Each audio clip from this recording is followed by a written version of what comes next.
Good morning class. हमारा बेटा last topic था वो बोर मॉडल के बारे में हमने पढ़ लिया था कि बोर मॉडल के क्या एडवांटेज रहते थे और क्या इसकी लिमिटेशन हो गई थी, क्या उसके डिसएडवांटेज हो गए थे। ठीक है, तो ये हमने पढ़ लिया था। इसके बाद क्या हुआ था, एक समरफील्ड एक्सटेंशन मॉडल आया था। समरफील्ड एक्सटेंशन मॉडल, ठीक है, समरफील्ड एक्सटेंशन मॉडल आया था। तो इस मॉडल ने सिर्फ क्या कहा था, सिर्फ इतनी सी बात कही थी, जो इलेक्ट्रॉन्स होते हैं ना भाई, वो रिवॉल्व करते हैं। हम इलेक्ट्रॉन्स क्या करते हैं, रिवॉल्व करते हैं around the nucleus, around the nucleus in A electric path, in A electric path, not circular path. Circular path कहता है कि भाई इलेक्ट्रॉन होते हैं ना, वो न्यूक्लियस के चारों तरफ, ठीक है, चक्कर लगाते हैं। किसमें, इलेक्ट्रिक पाथ में चक्कर लगाते हैं, ठीक है, ना कि सर्कुलर पाथ में। ठीक है, नील बोर तो ये कह रहा था सर्कुलर पाथ में, लेकिन इस एक्सटेंशन मॉडल ने, समरफील्ड एक्सटेंशन मॉडल ने ये कहा कि इलेक्ट्रॉन्स होते हैं वो रिवॉल्व करते हैं around the nucleus in A electric path, in A electric path, not circular path. ठीक है भाई। इसके बाद क्या हुआ, एक क्वांटम मैकेनिकल मॉडल आया। क्या आया, क्वांटम मैकेनिकल मॉडल, एक क्वांटम मैकेनिकल मॉडल आया। ठीक है, क्वांटम मैकेनिकल मॉडल में क्या था कि इस मॉडल ने क्या बताया, आपका ड्यूल नेचर ऑफ मैटर बताया, ड्यूल नेचर ऑफ एटम। इसने कहा कि जो एटम होता है उसके अंदर पार्टिकल और वेव, एक एटम होता है उसके अंदर पार्टिकल और वेव दोनों ही नेचर होते हैं। पार्टिकल नेचर भी होता है और वेव नेचर भी होता है।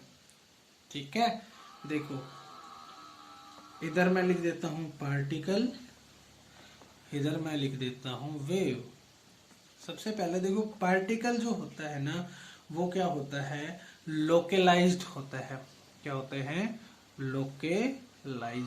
लोकलाइज्ड मतलब होता है कि पार्टिकल्स का हमें पता है कि ये पार्टिकल्स, जो भी मैटर है या जो भी एटम बना होता है उसके जो पार्टिकल होंगे वो लोकलाइज्ड होंगे। मान लीजिए एक बॉल है, ठीक है, तो बॉल के जो पार्टिकल है, हल्के हल्के जो छोटे छोटे उसके अंदर जो पार्टिकल्स हैं, उन पार्टिकल्स का हमें पता है कि ये जो बॉल है ना, इसके पार्टिकल इसी के अंदर हैं। तो उनके जो पार्टिकल है ना वो लोकलाइज्ड है, मतलब उनका जो एरिया हो गया वो क्या हो गया, फिक्स हो गया।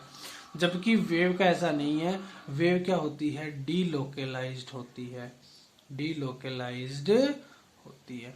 आपने क्या किया, एक पत्थर को मारा पानी के अंदर और उसकी वेव जो बनती चली जाएंगी, वे अनगिनत वेव बनती चली जाएंगी, तो उनका जो एरिया आएगा वो कैसे आएगा, डीलोकलाइज्ड आएगा, उनको आप गिन नहीं सकते हो। ठीक है, दूसरा इफेक्ट क्या होता है, जो पार्टिकल की पोजीशन होती है वो ऑक्यूपाइड होती है। ठीक है, पोजीशन ऑफ पार्टिकल्स जो होती है वो ऑक्यूपाइड होती है।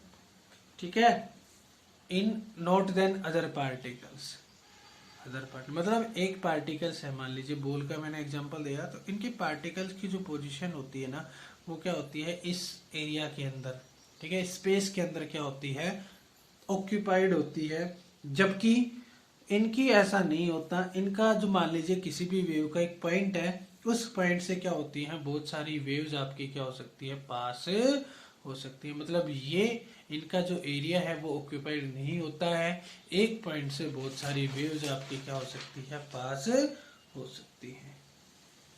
ठीक है, तीसरी चीज क्या कहता है कि नंबर ऑफ पार्टिकल्स जो होते हैं ना, नंबर ऑफ पार्टिकल किसी भी स्पेस के अंदर जो आपके नंबर ऑफ पार्टिकल्स होते हैं, हम उनको काउंट कर सकते हैं, किसी भी स्पेस के अंदर नंबर ऑफ पार्टिकल्स होते हैं उनको हम काउंट कर सकते हैं। लेकिन नंबर ऑफ वेव्स जो होती हैं किसी भी पर्टिकुलर स्पेस के अंदर, हम उनको काउंट नहीं कर सकते, ठीक है, तो ये डिफरेंस होता है बेटा पार्टिकल में और वेव नेचर में तो एटम का दोनों ही नेचर होते हैं, एटम का पार्टिकल नेचर भी होता है और वेव नेचर भी होता है। ठीक है, पार्टिकल नेचर लोकलाइज्ड होता है, वेव नेचर डीलोकलाइज होता है। किसी ऑक्यूपाइड स्पेस के अंदर हम क्या कर सकते हैं, इन पार्टिकल्स को देख सकते हैं कि भाई कितने ऑक्यूपाइड स्पेस में कितने पार्टिकल्स होते हैं। एक पॉइंट से बहुत सारी वेव्स आपकी निकल सकती है। तीसरा डिफरेंस क्या हो गया कि जो नंबर ऑफ पार्टिकल है आप उनको काउंट कर सकते हो, जबकि वेव के पार्टिकल को आप काउंट नहीं कर सकते। ठीक है, तो ये क्या होता है, ड्यूल नेचर होता है किसका, एटम का।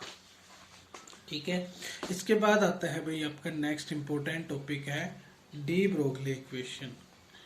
डी ब्रोगली इक्वेशन, तो ये तीन चीजें हम पढ़ेंगे, डी ब्रोगली इक्वेशन, ठीक है, Heisenberg uncertainty principle, dual nature of matter में बताया था ना मैंने, तो ये चीजें हम पढ़ेंगे।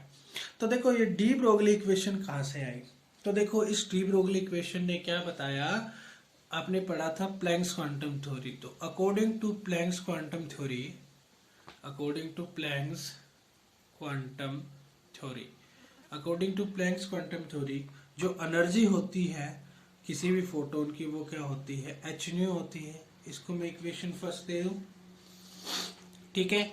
सेकंड क्या कहता है, according to Einstein equation, Einstein theory या आइंस्टीन इक्वेशन, जो एनर्जी होती है हमारे पास वो होती है mc स्क्वायर, एनर्जी होती है हमारे पास mc स्क्वायर।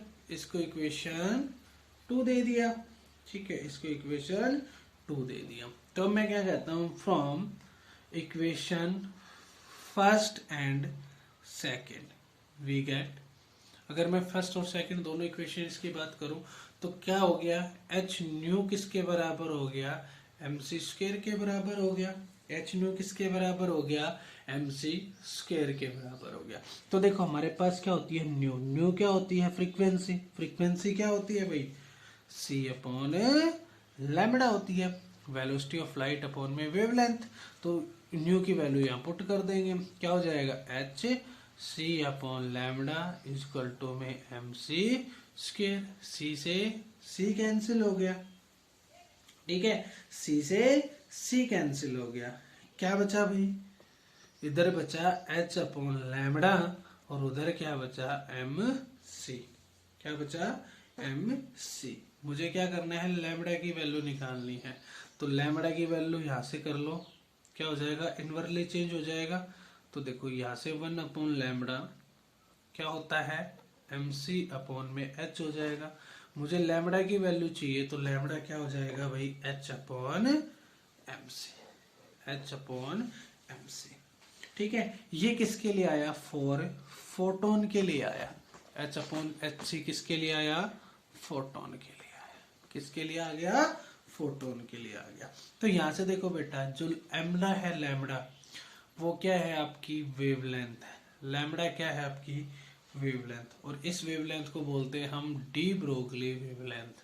क्या बोलते हैं, डी ब्रोगली वेवलेंथ। एच जो है आपका वो है आपका प्लैंक्स कांस्टेंट, एच क्या है आपका प्लैंक्स कांस्टेंट, और प्लैंक कांस्टेंट की वैल्यू आपने पढ़ी होगी 6.626 इंटू 10 की पावर 34 जूल सेकेंड, ठीक है। c क्या होती है ये भी आप पढ़ चुके हो, वेलोसिटी ऑफ लाइट होती है, जो कितनी होती है 3.0 इंटू में 10 की पावर 8 मीटर पर सेकेंड। अब क्या बच गया, m होता है भाई आपका मास ऑफ इलेक्ट्रॉन, और मास ऑफ इलेक्ट्रॉन कितना होता है 9.1 इंटू 10 की पावर -31 kg। ये क्या होता है भाई आपका मास ऑफ इलेक्ट्रॉन होता है, ठीक है। तो ये किसके लिए था, किसी भी फोटोन के लिए था, ठीक है। किसी भी फोटोन के लिए क्या होता है, लैम्डा, डी ब्रोगली वेवलेंथ होती है आपकी h अपॉन में mc, इसे हम बोलते हैं डी ब्रोगली इक्वेशन, इसे ही हम बोलेंगे डी ब्रोगली इक्वेशन। किसके लिए, किसी भी फोटोन के लिए, किसी भी फोटोन के लिए। अब कहता है कि फोटोन के लिए नहीं, किसी भी पार्टिकल के लिए निकालेंगे। तो देखो किसी भी पार्टिकल के लिए क्या हो जाएगी, लैम्डा जो हो जाएगा ना, लैम्डा वो h अपॉन में m v हो जाएगा। जो c थी वो वेलोसिटी ऑफ लाइट थी, किसके लिए, किसी भी फोटोन के लिए, और v यहाँ पे हो जाएगी वेलोसिटी, v भी क्या हो जाएगी, वेलोसिटी हो जाएगी किसी भी पार्टिकल की। तो हमने c की जगह क्या पुट कर दिया, v पुट कर दिया, यानी कि वेलोसिटी ऑफ पुट कर दी। तो यहाँ से देखो m इंटू में v, लैम्डा इक्वल टू में h अपॉन में इसको बोलते हैं p, क्या बोलते हैं, p। जो p होता है वो होता है m by v, m by v, और p क्या है आपका मोमेंटम, p क्या है आपका मोमेंटम, ठीक है। p क्या है आपका लीनियर मोमेंटम, हम इसको बोलते हैं, जो होता है m बाई v, ठीक है। लीनियर मोमेंटम हो जाएगा m बाई v। ये जो इक्वेशन आई लैम्डा इक्वल टू में h बाई m v, ये किसके लिए आई, पार्टिकल के लिए आई, ठीक है। ये डी ब्रोगली इक्वेशन है, किसके लिए भाई, पार्टिकल्स के लिए। ये किसके लिए है भाई, पार्टिकल्स के लिए। क्लियर हुआ इतना। इसके बाद देखो क्या कहता है कि भाई सिग्निफिकेंस क्या होते हैं, significance of de Broglie equation, de Broglie equation, de Broglie equation के सिग्निफिकेंस क्या होते हैं। कहता है कि जो डी ब्रोगली इक्वेशन है ना, ये सिर्फ माइक्रोस्कोपिक पार्टिकल, माइक्रोस्कोपिक, ठीक है, माइक्रोस्कोपिक पार्टिकल्स के लिए क्या होती है, माइक्रोस्कोपिक पार्टिकल के लिए ही क्या होती हैं, ये अप्लीकेबल होती हैं। माइक्रोस्कोपिक पार्टिकल के लिए ही क्या होती है, अप्लीकेबल होती हैं। हमारी डेली लाइफ के अंदर, डेली लाइफ के अंदर इसका कोई सिग्निफिकेंस नहीं है, हमारी डेली लाइफ के अंदर इसका कोई सिग्निफिकेंस नहीं है, ठीक है। हमारी डेली लाइफ के अंदर कोई सिग्निफिकेंस नहीं है। और जो लैम्डा होती है वो इनवर्सली प्रोपोर्शनल होती है किसके, m के, ठीक है। जो लैम्डा होती है वो इनवर्सली प्रोपोर्शनल आ रही है मास के, ठीक है। तो इसका हमारी डेली लाइफ के अंदर कोई सिग्निफिकेंस नहीं है। मास ऑफ इलेक्ट्रॉन, तो हमारे डेली लाइफ के अंदर कोई सिग्निफिकेंस नहीं है। इलेक्ट्रॉन के मास के इनवर्सली या प्रोपोर्शनल होती है, तो इसका रिलेशन किसके साथ है, माइक्रोस्कोपिक पार्टिकल्स के साथ है, ठीक है। तो ये माइक्रोस्कोपिक पार्टिकल के लिए एप्लीकेबल है, हमारी डेली लाइफ के अंदर इसका कोई यूज नहीं। होप सो बेटा इतना आपको समझ में आया होगा, ठीक है। तो आपको तो इतना ही करना है आज के लिए, ठीक है। नेक्स्ट मैं आपको कल करवाऊंगा, ठीक है। Thank you, have a nice day.